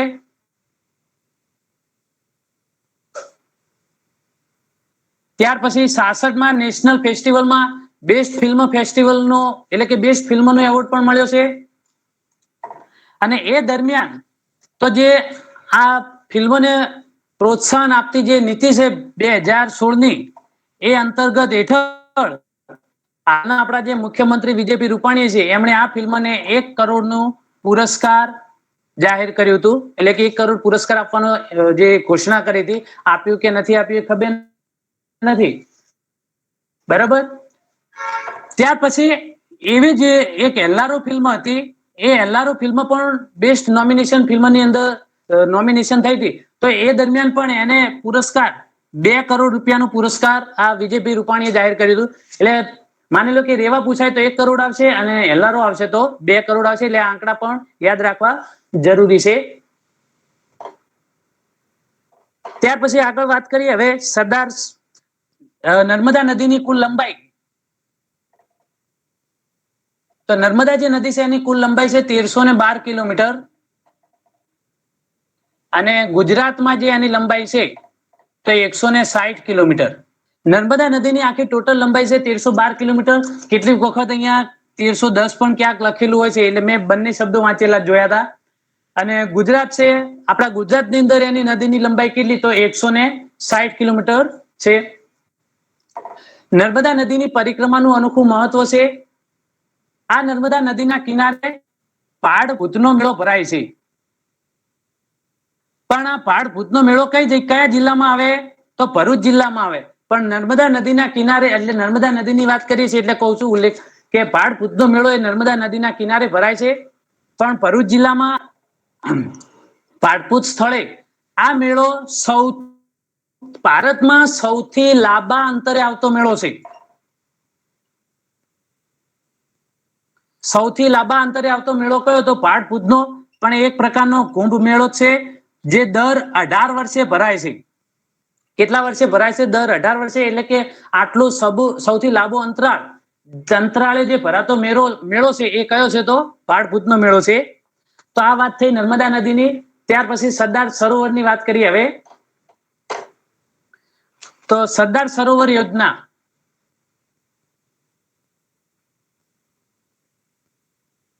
તો આ જે સપનું હતું કે નર્મદા નદી પર એક ડેમ બાંધવાનું, તો એ સરદાર વલ્લભભાઈ પટેલનું સપનું હતું. તો 5 એપ્રિલ 1961 ના રોજ આ સરદાર જે સરોવર ડેમ છે એનો શિલાન્યાસ થયો. અને એ કોણે કર્યો? તો એ સમયના વડાપ્રધાન જવાહરલાલ નહેરુએ આ સરદાર સરોવર જે ડેમ છે એનો શિલાન્યાસ કર્યો હતો. આ જે સરદાર સરોવર ડેમ છે તો એ કઈ જગ્યાએ આવેલો છે? તો નવાગામ પાસે આવેલો છે. ત્યાર પછી એ જે ડેમ છે એની જે લંબાઈ છે, તો લંબાઈ છે અહીંયા મેં નર્મદા નદીની કીધી હતી 1312 કિલોમીટર. એટલે કે આમ તો 1310 કહીએ તો અહીંયા 1210 મીટર. અને જે પહોળાઈ છે ત્યાં લંબાઈ નર્મદા નદીની 160 કિલોમીટર હતી, તો અહીંયા 160 થી 3 વધારી દઉં એટલે 163 મીટર. અને એની જે ઊંચાઈ છે તો 138.68 મીટર. તો જે સરદાર સરોવર જે ડેમ છે એની જે લંબાઈ છે 1310 મીટર, પહોળાઈ 163 મીટર અને ઊંચાઈ 138.68 મીટર છે. આ યોજનાને અંતર્ગત એ સમયે તો કે કેટલા યોજના તો જે પાણી માટેની હતી, પણ એ સિવાય એની અંદર 1450 મેગાવોટ વીજળીનું ઉત્પાદન પણ કરવામાં આવે છે. આ જે 1450 મેગાવોટ છે તો આશરે દર વર્ષે 86 કરોડ યુનિટ, કેટલા? લગભગ 86 કરોડ યુનિટ વીજળીનું ઉત્પાદન ત્યાંથી થાય છે. એક યુનિટ એટલે 1 કિલોવોટ અવર એટલે કે 3 × 10⁶ જૂલ. એટલે કે જે ઉર્જા છે કેટલી ઉર્જા ઉત્પન્ન થાય? તો 3.6 × 10⁶ જૂલ. પણ એક યુનિટ એટલે તો હવે પાછું 1 કિલોવોટ અવર એટલે કેટલું? થોડું વિજ્ઞાન છે, બરાબર? તો 1 કલાકમાં 1 કિલોવોટ ઉર્જા ઉત્પન્ન થતી હોય, એટલે કે 1 કલાકમાં 1 કિલોવોટ ઉત્પન્ન થતી હોય તો એને આપણે 1 કિલોવોટ અવર કહીએ છીએ. એટલે કે અથવા ખર્ચાતી હોય આપણે, બરાબર? માની લો કે બલ્બ ચાલુ કરીએ અને એ બલ્બ 1 કલાકમાં 1 કિલોવોટ અવર 1 કિલોવોટ ઉર્જા જો ખર્ચતી હોય એટલે કે વપરાતી હોય એની પાછળ, તો આપણે એને 1 કિલોવોટ અવર કહીએ છીએ. અને એ દરમિયાન કેટલા જૂલ ઉર્જા વપરાય છે? તો 3.6 × 10⁶ જૂલ એ ઉર્જાનો એકમ છે, બરાબર? અને આ જે વાત કરીએ છીએ મેગાવોટ, એ ઉર્જા ના કહેવાય, એ પાવર છે, બરાબર? કે કેટલો પાવર ઉત્પન્ન કરવામાં આવશે? તો કે 1450 મેગાવોટ, એટલે કે જે વીજળીનું ઉત્પાદન આપણે કરીએ છીએ. અને આપણા ઘરોમાં જે વીજળી કયા એકમમાં મપાય છે? તો યુનિટ એકમમાં. એટલે આપણે કહીએ છીએ કે કેટલા યુનિટ વપરાયા, બરાબર? જ્યારે લાઇટ બિલ જોતા હોય ત્યારે. ત્યાર પછી આગળ હવે આ જે વીજળી ઉત્પન્ન થાય છે 1450 મેગાવોટ આપણે વાત કરીએ, તો એમાંથી આપણે કયા રાજ્યને કેટલી મળશે? તો એની વાત કરીએ તો કે જે મધ્યપ્રદેશ છે એ મધ્યપ્રદેશને 57% આપવામાં આવે છે. મહારાષ્ટ્રને 27% આપવામાં આવે છે. અને સૌથી ઓછી આપણા ગુજરાતને 16% આપવામાં આવે છે. એટલે કે એ જે વીજળીનું ઉત્પાદન થાય છે ત્યાં સરદાર સરોવર ડેમ, તો ત્યાંમાંથી ઉત્પન્ન થતી જે વીજળી છે એમાંથી મધ્યપ્રદેશને 57%, મહારાષ્ટ્રને 27% અને ગુજરાતને 16% વીજળી આપવામાં આવે છે. હવે ત્યાર પછી સ્ટેચ્યુ ઓફ યુનિટીની વાત કરીએ.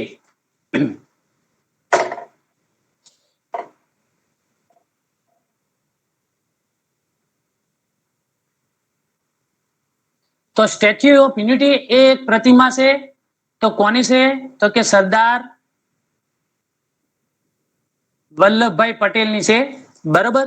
તો આ જે સ્ટેચ્યુ ઓફ યુનિટી જે બનાવવાની વાત હતી, તો આપણા ગુજરાતના એ સમયના જે મુખ્યમંત્રી હતા નરેન્દ્રભાઈ મોદીએ, એમણે તો કે નર્મદા જે નવાગામ છે, જે નર્મદા ડેમ છે એનાથી 2 કિલોમીટર દૂર સાધુ બેટ ખાતે સાધુ બેટ ખાતે આ સ્ટેચ્યુ ઓફ યુનિટી જે છે એનું પ્રતિમાનું ત્યાં નિર્માણ કરવામાં આવેલું છે. હવે જે આ પ્રતિમા જે છે ક્યારે તો 10 ઓક્ટોબર 2010 સોરી 10 ઓક્ટોબર નહીં હોય પણ 8 ઓક્ટોબરે છે. 8 ઓક્ટોબર 2010 ના રોજ આ પ્રતિમાની વાત કરવામાં આવી હતી અને સરદાર વલ્લભભાઈ પટેલ જે છે એમની જન્મ જયંતિ 138મી જન્મ જયંતિ એટલે કે 31 ઓક્ટોબર 2013 ના રોજ આ જે સ્ટેચ્યુ ઓફ યુનિટી જે છે એ સ્થળે એનો શિલાન્યાસ કરવામાં આવ્યો હતો. કોના દ્વારા? નરેન્દ્રભાઈ મોદી દ્વારા. એ સમયના આપણા મુખ્યમંત્રી હતા. એનું જે લોકાર્પણ છે તો 5 વર્ષ થયા હતા એને બનતો, તો એમની જે 143મી જન્મ જયંતિ એટલે કે 31 ઓક્ટોબર 2018 ના રોજ એનું લોકાર્પણ કરવામાં આવ્યું હતું. અને એ સમયે જે જળ અભિષેક કરવામાં આવ્યો હતો તો એની અંદર નાની મોટી 30 નદીઓના, કેટલી નદીઓ? 30 નદીઓના જળનો ઉપયોગ કરી અને જળ અભિષેક કરવામાં આવ્યો હતો. તો આ વાત થઈ સ્ટેચ્યુ ઓફ યુનિટીની. હજી આગળ એની વાત કરીએ તો સ્ટેચ્યુ ઓફ યુનિટી જે છે એની જે લંબાઈ છે એટલે કુલ જે આખી કુલ પ્રતિમા છે એની લંબાઈ છે 240 મીટર. એમાં જે મૂર્તિ છે એ 182 મીટર છે અને મૂર્તિને ટેકો આપવા માટે એટલે કે જે આધાર છે એ આધારની લંબાઈ છે 58 મીટર. 8 ને 2 10 વધી 1 9 14 એટલે 240 થઈ ગયા.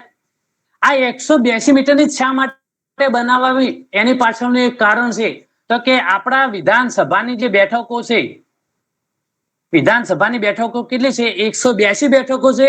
એટલે એ મૂર્તિની જે છે એ 182 મીટરની બનાવવામાં આવી હતી. અને હાલના સમયની અંદર વિશ્વની સૌથી ઊંચી મૂર્તિ છે આ રહી, બરાબર, પ્રતિમા.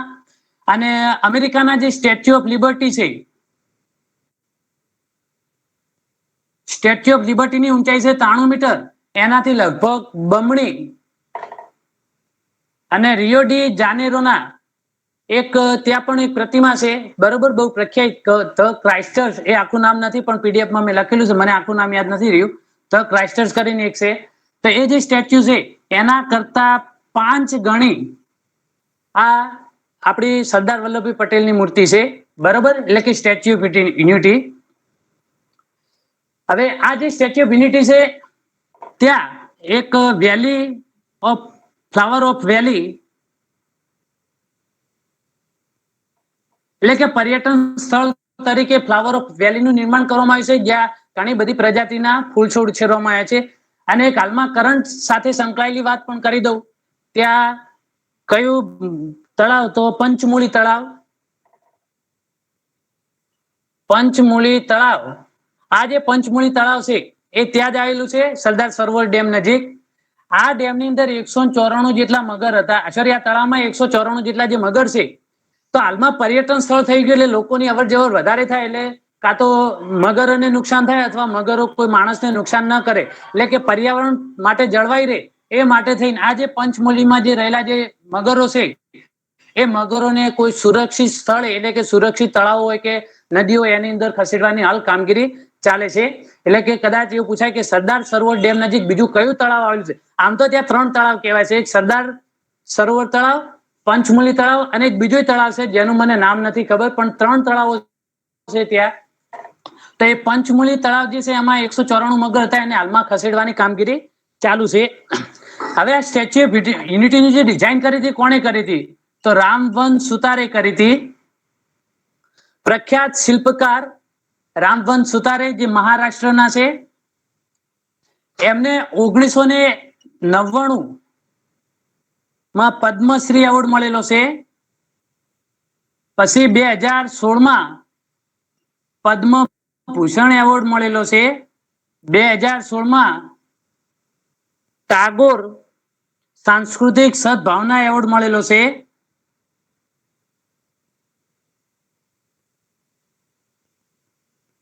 બરાબર, તો આ વાત થઈ સ્ટેચ્યુ ઓફ યુનિટી એને લગતી. હવે આગળ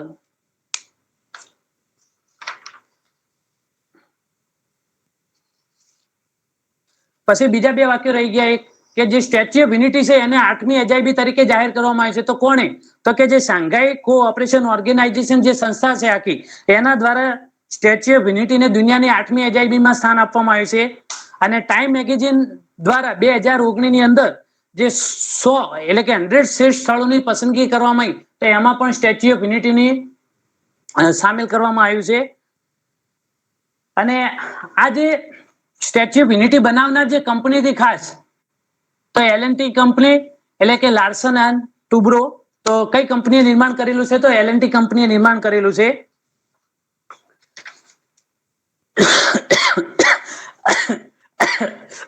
હવે આગળનું જે બીજો થોડી ઘણી માહિતી છે એ હવે હું વિસ્મયભાઈને કહું છું, એ લેશે, કારણ કે હવે મને થાક લાગ્યો છે. શેર વધવાના એટલે કે આમ તો તૈયારી કરેલી છે, પણ હવે વિસ્મયભાઈને કહેજો એ થોડું લે. વિસ્મયભાઈ, નમસ્કાર સર. હા, વેલકમ. પ્રકાશભાઈ જેવી માહિતી તો મને આપતા નહીં ફાવે, પરંતુ મને જેવી ફાવે તેવી હું આપીશ. હજી લગભગ 40% માહિતી રહી ગઈ હતી. હવે આની અંદર જે નર્મદા નદી છે એ આપણી ગુજરાતની સૌથી મોટી નદી છે. ગુજરાતની સૌથી મોટી નદી પૂછે તો કઈ નદી આવશે?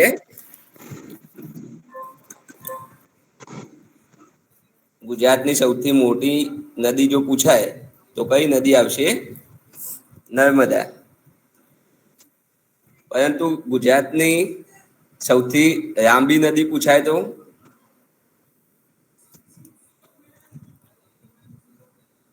સાબરમતી નદી આવશે. ખૂબ સરસ. અને ગુજરાતમાં ઉત્પન્ન થતી અને ગુજરાતની મોટી નદી પૂછાય તો ગુજરાતમાંથી જ ઉત્પન્ન થતી અને ગુજરાતની મોટી નદી તો ભાદર નદી જે સૌરાષ્ટ્રમાં આવેલી છે. હવે એના પછી આપણે જે તાલુકા છે એમાં નાંદોદ તાલુકા વિશે જોઈએ તો નાંદોદ તાલુકાની અંદર નર્મદા, કરજણ નદીઓ તેમજ સાતપુરા પર્વતો આવેલા છે. તે સિવાય સરદાર સરોવર, સૂરપાણેશ્વર મંદિર, કરજણ ડેમ નાંદોદ તાલુકામાં જોવાલાયક સ્થળો છે. એ જ રાજપીપળામાં શહેરમાં રાજવંત પેલેસ હોટલ આવેલી છે અને ત્યાં ઇમારતી લાકડાનું વેપારનું કેન્દ્ર છે. પછી રાજપીપળાની જે ટેકરીઓ છે ત્યાં અકીક મરી આવે છે, જે નંગ બનાવવા માટે અને તલવારના હાથા બનાવવા માટે ખૂબ જ ઉપયોગી છે. પછી રાજપીપળા શહેરમાં હરસિદ્ધિ માતાનું મંદિર છે. અને એના સિવાય જે પૂછાય એવો પ્રશ્ન છે કે જીઓર પાટી ગામે નાની મોટી પનોતીનું મંદિર આવેલું છે. આ ખાસ યાદ રાખજો, જીઓર પાટી ગામે નાની મોટી પનોતીનું મંદિર નર્મદા કિનારે આવેલું છે. એના પછી છે દેડિયાપાડા તાલુકા વિશે. એમાં મુખ્ય વસ્તી આદિવાસીઓની છે. પછી દામનખાડી, કરજણ, તળાવ, નદીઓ અને પર્વતમાં સાતપુડાની હારમાળાઓ આવેલી છે. તેમાં નિનાઈ ધોધ સીસા ગામ નજીક આવેલો છે, જે 30 ફૂટ કરતા પણ વધુ ઊંચાઈ ધરાવે છે. તો નિનાઈ ધોધ છે એ સીસા ગામ નજીક આવેલો છે. એ સિવાય ગરુડેશ્વર તાલુકામાં સુરપાણેશ્વર વન્યજીવન અભયારણ્યની સ્થાપના વર્ષ 1982માં કરવામાં આવી છે. ગરુડેશ્વર તાલુકામાં સુરપાણેશ્વર વન્યજીવન અભયારણ્યની સ્થાપના વર્ષ 1982માં કરવામાં આવી હતી, જેમાં 16 પ્રકારના રીંછના રક્ષણ માટે આ અભયારણ્યની સ્થાપના કરવામાં આવી હતી. જેમાં વર્ષ 1991ના રોજ કાટ જેવા રંગના ટપકાવાળી બિલાડી જોવા મળી હતી. પછી નર્મદા જિલ્લામાં કરજણ નદી પર પણ મોટો બંધ બાંધવામાં આવે છે. પછી રાજ્યના 33 જિલ્લામાં નર્મદા જિલ્લો ઓછી વસ્તી ધરાવતા જિલ્લામાં ત્રીજા ક્રમનો નંબર એનો આવે છે. પહેલા નંબરનો ડાંગ છે, બીજા નંબરનો પોરબંદર છે અને ત્રીજા નંબરનો સૌથી ઓછી વસ્તી ધરાવતો જિલ્લો પૂછાય તો નર્મદા આવશે. અને ત્રીજા નંબરનો પછાત જિલ્લો પણ નર્મદા આવશે. ત્રીજા નંબરનો પછાત જિલ્લો પૂછે તો પણ નર્મદા આવશે અને ઓછી વસ્તી ધરાવતો પણ નર્મદા આવશે. પછી એક બે પ્રશ્નો છે હું તમને પૂછું કે નર્મદા ડેમની ઊંચાઈ ન વધે તે માટે નર્મદા બચાવ આંદોલન એક સામાજિક કાર્ય કર્યું હતું, તો એમનું નામ કોઈ જણાવી શકશે? ખૂબ સરસ, મેઘા પાટકરજીએ કર્યું હતું. પછી નર્મદા ખોડિયારમાં શૌચક્રિયા મુક્ત સૌ પ્રથમ જે જિલ્લો છે એ નર્મદા જિલ્લો હતો. પછી આપણે આગળ જોઈ ગયા કે નાની મોટી પનોતીનું મંદિર કયા ગામે આવેલું છે?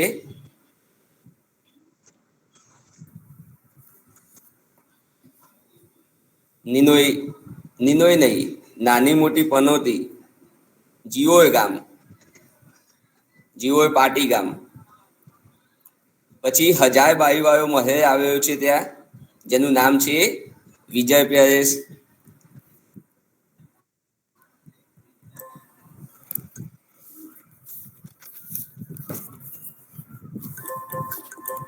પછી નર્મદા નદી પર એક બ્રિજ બાંધવામાં આવ્યો છે, બ્રિજનું નામ શું છે?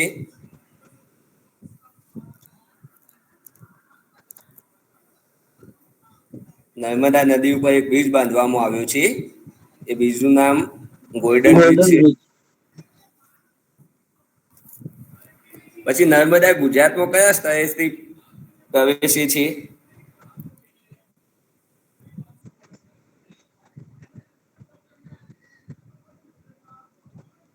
હાપેશ્વર. અને હાપેશ્વર નર્મદા જિલ્લામાં આવેલું છે કે બીજા કોઈ?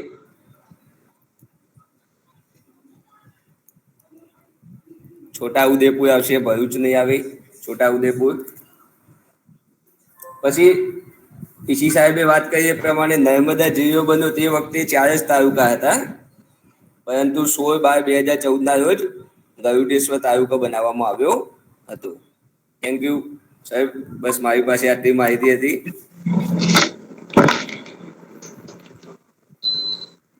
આભાર વિસ્મયભાઈ. આપણે જ્યારે જિલ્લાઓની પસંદગી કરવાની છે, એક મિનિટ. અમરાભાઈ, હા, આ તબક્કે હવે મારે સૌથી જે આભાર માનવો છે, કારણ કે આ માહિતી કલેક્શન તો મેં નથી કરી, બરાબર, પણ માહિતી કલેક્શન કરીને મને જે આપી છે, એક તો પૂનમબેને આપી હતી, પછી ભાવનાબેને આપી હતી અને વિસ્મયભાઈએ આપી હતી. તો એ ત્રણેયનો હું પહેલા ખૂબ ખૂબ આભાર માનું કે જેમના કારણે હું આ પ્રેઝન્ટેશન કરી શક્યો છું. નહીંતર